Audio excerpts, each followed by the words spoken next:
Hello, folks. It is Alex Bovim here on the Alex Bovim podcast.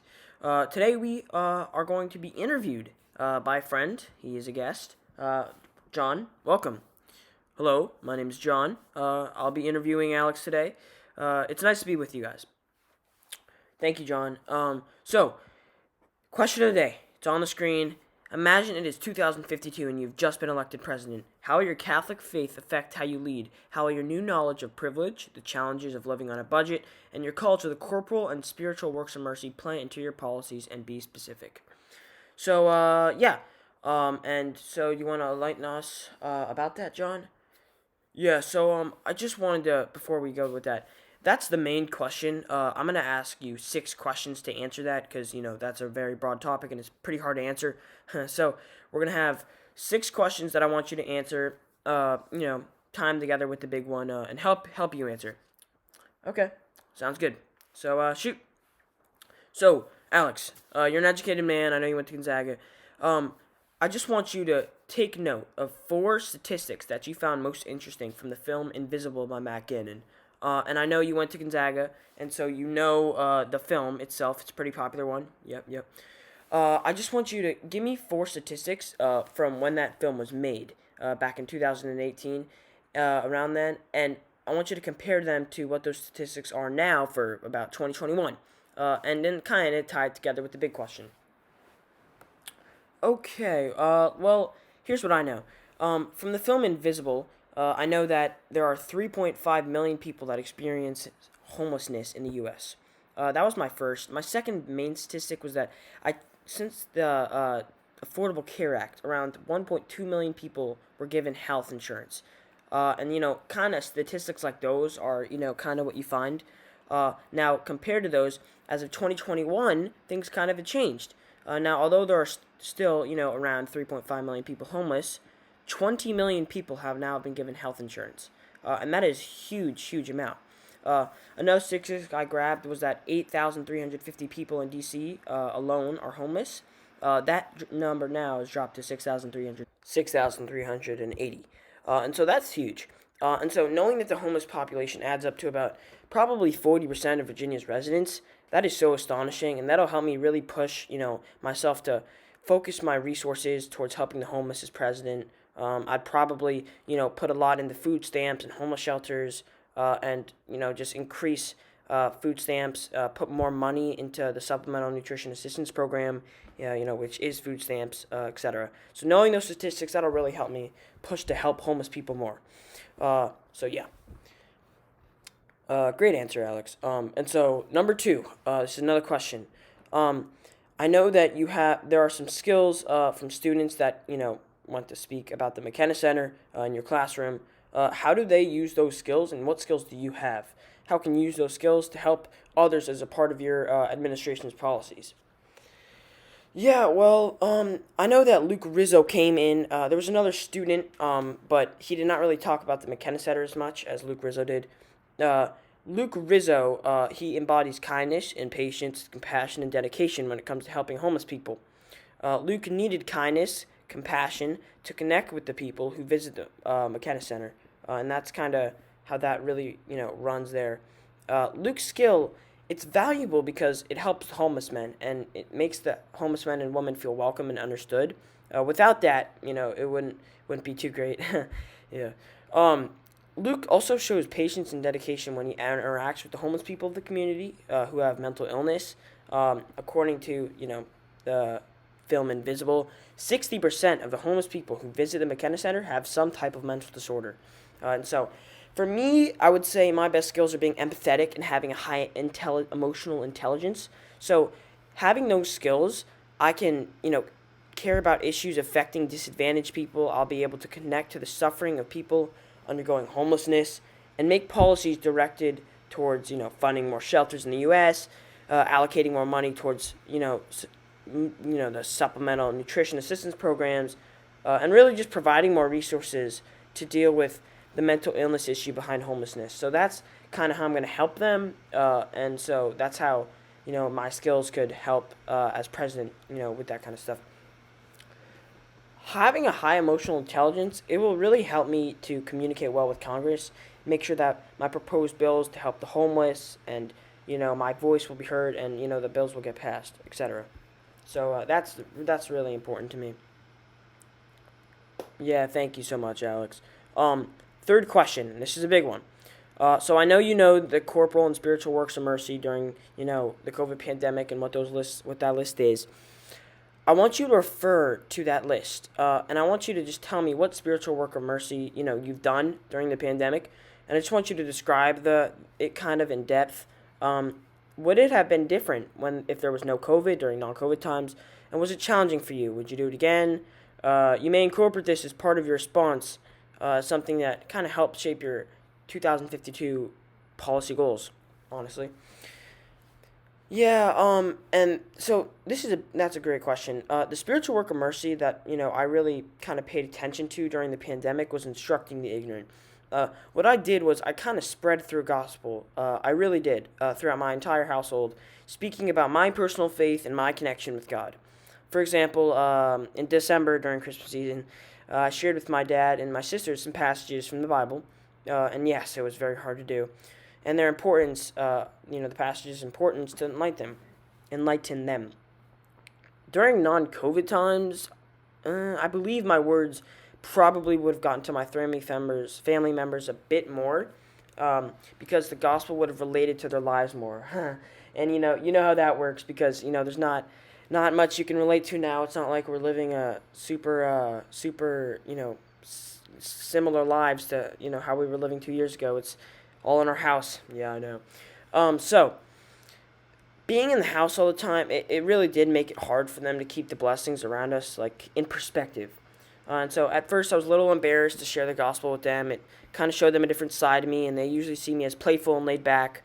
But I was later able to build up the courage to spread, the wisdom of God. And so I would certainly do it again because I just really enjoy it, and it made me feel connected with the Holy Spirit. Really, connecting this to the main question, this experience would help me shape my 2052 policy goals because I would really be genuine with the country. I'd show them my true self and who I really am, and honestly, just show them who I am and who I'm about and who I follow and serve. And that would really help me kind of connect with the country better than ever because I don't want to put on a fake personality for the country. I don't want to have a politician's filter. And so that's something I really want to touch on. Yeah. Next question. What is it? Pick one corporal work of mercy to do. We just did a spiritual one. I want you to pick one corporal. And I want you to just describe the corporal work of mercy that you did in depth.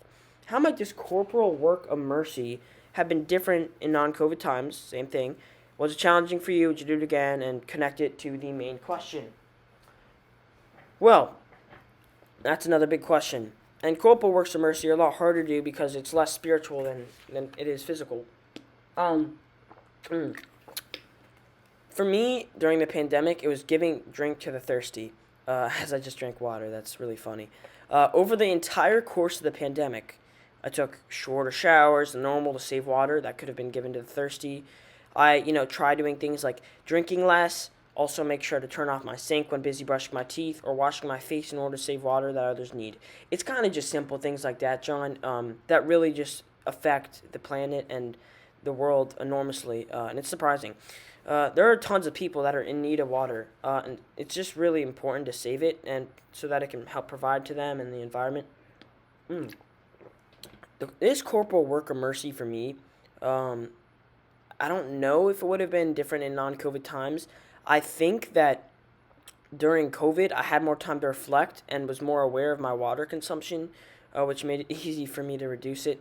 It's kind of just COVID, so there's not much going on. But I do think if it was non-COVID, I would have been able to share this message more with my friends and get more people involved in this kind of movement. And it was not really challenging. I knew the purpose of what I was doing. I knew how much it affected the world, so it wasn't too hard. I'd definitely do it again. It's my commitment to God's mission. And something Jesus really would want me to do. My dedication and care for the water preservation and the environment really helped me to choose to impact the world choices that lean towards, helping these types of causes. I would be committed to long-term projects that would help change the way we interact, with our environment. Yeah. Whew. It's a big question. How you doing, John? I'm doing good. You're really answering these really well. I just wanted to point that out. These are hard questions to answer. I didn't think you'd be ready for that, but you never know what you get here on the Bovim podcast. Number 5. This is a big one, so be ready. So, I know the other day you were playing the game Spent, and it was a whole YouTube thing. It went all over the internet.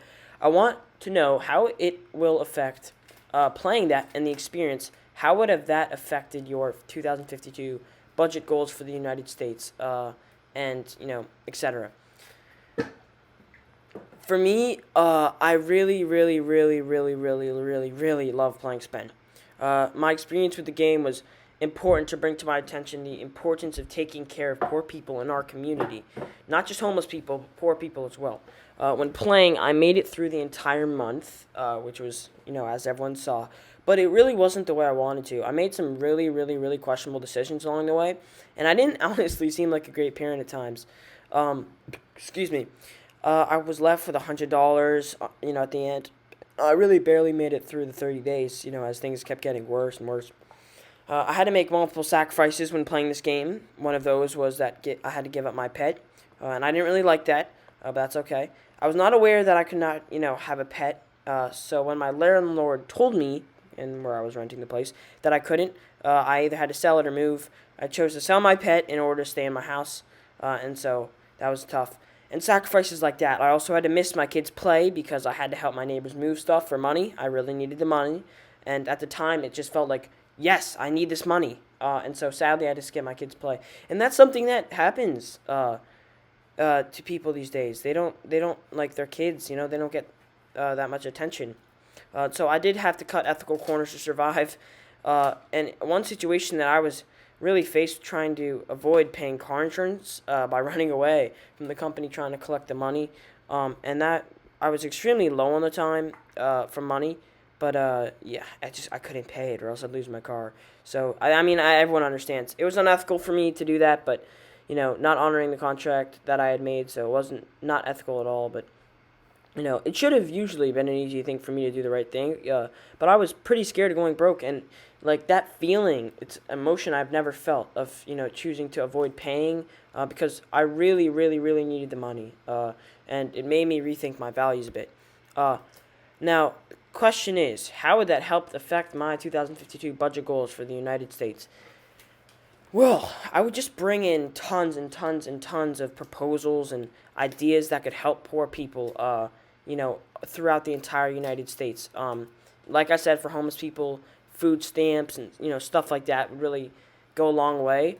But it was really really tough, playing Spent, and it really made me think about my values, and definitely playing it would affect my presidency a ton.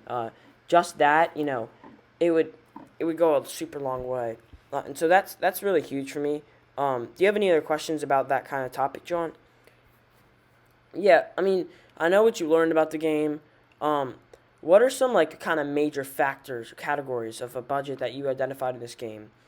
So rent, insurance. Yeah, so I had to pay rent a ton, and that was huge. Insurance, rent. There was all sorts of things I had to pay and make up for. The reason that my parents, I don't think, have to think about that or anything like that is because they have money, and so it's not really a big deal to them. They kind of just, they have people doing it for them, or they're just paying it, right, sign a check, boom, done. But for me, it was a huge decision. It was a huge decision having to choose and pay that. And so I would definitely, try and help make the insurance situation easier for people. I think insurance and rent, I would make that a lot lower. I'd also raise the minimum wage a bit for poor people because, it's not always easy for them to get a job that makes super ton of money. So raising the minimum wage a bit, without necessarily damaging the economy and, small business owners, I would raise the minimum wage and, they could make more money that way. Because I was not making much money for my job. So, yeah. Alex, number 6, and this is the last one. Increase your awareness of the privilege. And you know the wheel of privilege, right? How are different forms of privilege represented in mainstream media? What groups are, unrepresented, or what groups are misrepresented? And what will you do as president to address these kind of privilege gaps? Yeah, and this is my favorite question. When you watch television, you're going to see a clean white man or a slim-looking woman. You're not going to see some one-eyed fat black man or a disabled Asian woman. This is because they want people to think well of their show or whatever it is that they're doing. Um, and it's sad because you really like there's privilege there. You can see it. There's privilege. And it's not fair, and it's a huge disadvantage if you're in a marginalized wheel of privilege. So, if you're different kind of sex, if you identify differently, or if you're fatter, or if you're different race, or you speak a different language, or you have a disability, anything like that on the wheel of privilege, and that's a huge the people that are in the not marginalized, the privileged area in the wheel of privilege, they really have an advantage over you. So it's a huge thing I'd have to address. There's lots of privilege there, but I mean, on the show thing, they don't include people that don't look nice and sound nice. That's just that's just, I mean, it's sad truth, but it's true. So as president, to address these kind of privilege gaps, which is a hard thing to do for sure, I would really do my best to make sure that the marginalized people in the wheel of privilege have a voice and can achieve anything. Uh, as president, I have the biggest voice in the entire world, probably. All I have to do is speak it. Other than God, I have the biggest voice. All I have to do is say stuff and, really with heart and trust, have them trust in me, kind of have them really like, stuff like that. So I could do so by holding rallies or helping give them jobs or anything like that would give them a voice, because people are going to listen to me. And when they listen to me and I bring them up, they're going to listen to them too. Helping them give jobs, giving them a voice, making maybe some strict laws that, address these privilege gaps. And so doing so would really fix this problem of, hey, I want this white man versus this black woman. We don't want her, we want him. And so that's where you really see the wheel of privilege, come and play when I watch television. And so, as president, I would definitely address that. So yeah. So any other questions, John? No, honestly, you really covered this great tonight. I really loved, how you answered these questions with details, and you connected them back to the main one. I really love it. You did great tonight. And I'm so thankful that you brought me on here to interview you and ask you these questions. It was super fun. And how are you doing? How are things? Things are good. COVID, it's kind of been a bum. Like I said. But things are starting to come faster. Vaccinations are coming in and all that. So yeah. For you folks listening at home, I hope you had a great time listening to this. The main question of the day was answered hopefully well by me tonight. I hope you guys enjoyed it. I really do hope that this kind of helps you understand, at least my answer to this question. You'll see me tomorrow again, same time, 9 o'clock. I hope you guys enjoyed it. I love you all. Stay safe. Hopefully get your vaccination soon. And I'll see you guys tomorrow. John, thank you for coming. Yeah, thank you so much for hosting me. It was great. Yep. See you, John. See you, folks. Good night. Peace out. That's the Bovim podcast for you. And amen.